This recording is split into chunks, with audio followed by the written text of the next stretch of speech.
माझ्या शेतकरी बांधवांना त्या ठिकाणी काही स्वप्न दाखवले होते, माझ्या युवकांना स्वप्न दाखवले होते का या पारनेर तालुक्यामध्ये एक सुपाई एमआयडीसी आहे, त्या सुपाई एमआयडीसी मध्ये मी रोजगार उपलब्ध करून देईल। पण मित्रांनो, माझ्या युवक सहकार्यांचा त्या ठिकाणी स्वप्नभंग झाले। ते स्वप्नभंग असे झाले का या सुपाई एमआयडीसी मध्ये ज्या वेळेस माझ्यासारख्या युवकांनी यांना घरादारातलं जे आई वडिलांची जी पुंजी होती ती पुंजी ह्या महाशयांना त्या ठिकाणी बहाल केली।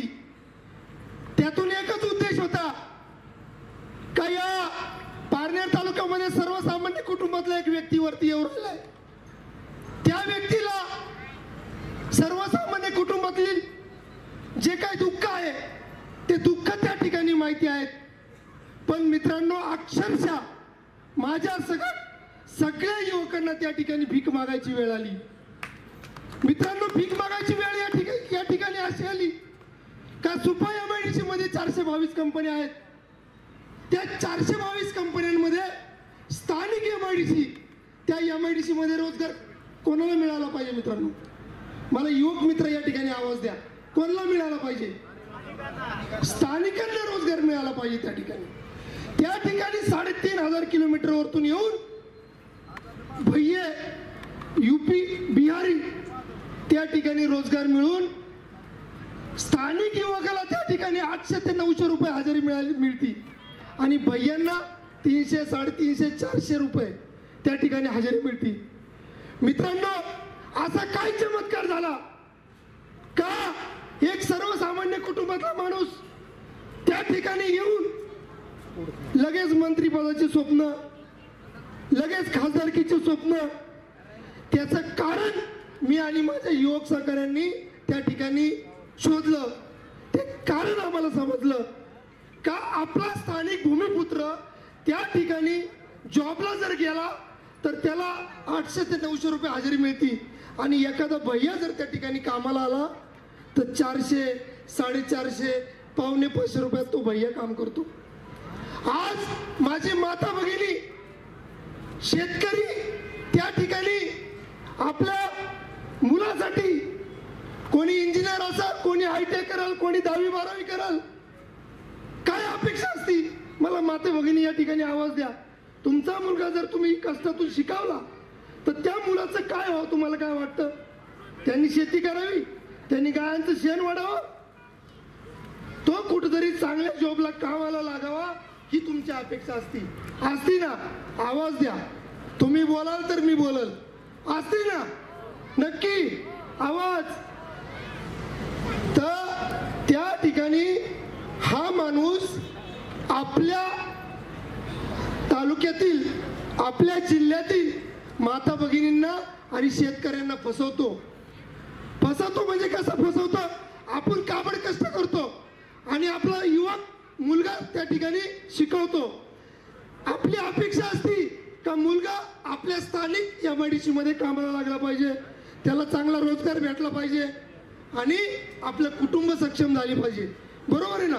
आज पारनेर तालुक्याची परिस्थिती अशी आहे का एखादा मुलगा डॉक्टर, इंजिनियर, आयटीआय जर झाला असेल तो गुराकडे जातो, तो कुठेतरी गाया घेतो, कुठेतरी शेती करतो, अशी भूमिका त्या ठिकाणी पारनेर तालुक्यामध्ये आहे। आणि हे मासे म्हणतात का मला नगर दक्षिणचं भलं करायचंय। नगर दक्षिणचं भलं फकीर माणूस करू शकतो का? करू शकतो का? एखादा खानदानी माणूस त्या ठिकाणी नगर दक्षिणचं भलं करू शकतो आणि ते कर्डिले साहेबांच्या मार्गदर्शनाखाली सुजयदादा विखे पाटील करत आहेत की नाही? पुढे जा खासदार साहेब, वाजंत्रीवारी पुढे जा।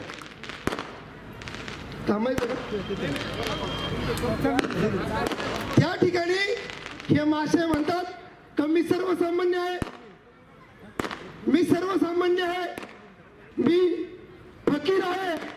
तर मित्रांनो, ही फक्त धुळपेक आहे। या पुढच्या कालावधीमध्ये जिल्हा जर सक्षम करायचा असेल तर सर्व धर्मीय, सर्व नागरिकांना या ठिकाणी माझी विनंती आहे का हे फेकू आहे पारनेरचं, याला आता आपल्याला पॅकिंग करून हांग्याची ग्रामपंचायत सगळी याच्याकडे द्यायची नाही. त्याच्यामुळं आपण सर्वांनी या ठिकाणी एकदम मनातून विचार करा का या ठिकाणी खासदारकी लेवलचा माणूस कोण आहे. कोणी येईन येणं मागणं मला म्हणा खासदारकी लढवायची, मला आमदारकी लढवायची, हे जुळणार आहे का? माणूस कसा पाहिजे तालुक्यातील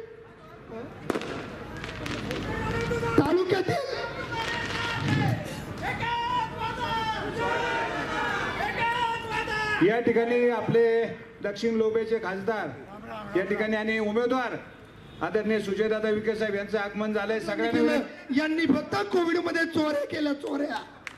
मित्रांनो, या ठिकाणी कोविड मध्ये खाटा लावण्यापासून सर्व साफसफाई करण्यापासून मी आणि माझे सहकारी या ठिकाणी बसलेत, आम्ही काम केलं. पण यांनी फक्त चोऱ्या माऱ्यांचं काम केलं. मित्रांनो, त्यांना त्याच्यामुळं या ठिकाणी खासदारकीचे स्वप्न पडून राहिलेत. पण माझे युवकांना, सर्व माता भगिनींना, ज्येष्ठांना या ठिकाणी विनंती आहे, हे बोंधू आहे बोंधू, याला थांबवलं पाहिजे.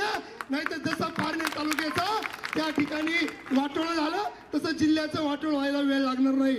मित्रांनो, हे काही नाही, हे फकीर बिकीर काही नाही, यांच्या पत्राचे मित्राचे काय घर नाही. हे जे राहतो ना, हे याच्यामध्ये एसी लावलेला आहे, एसी. तुम्ही जाऊन बघा हांग्यामध्ये. मित्रांनो, खरंच तुम्हाला सांगतो, देवाच्या साक्षीने सांगतो, याचं काय ऐकू नका. तुम्ही सगळेजण या ठिकाणी सुजयदादांसाठी पेटून उठा. हा माणूस जर एकदा आपल्या जिल्ह्याच्या राजकारणात परत एकदा बसला तर आपल्यासारख्या युवकांचं, माता भगिनींचं, शेतकऱ्यांचं या ठिकाणी भलं होईल. आणि आज मी ऐकलं MIFच्या उमेदवारांनी त्यांना काहीतरी पाठिंबा दिला. ठीक आहे, देऊ द्या, चांगली गोष्ट आहे. पण आपले सुजयदादा पाटील सर्व धर्म, तुम्ही बघा कोविडच्या कालावधीमध्ये मी बऱ्याच वेळा विळत घाटामध्ये गेलो.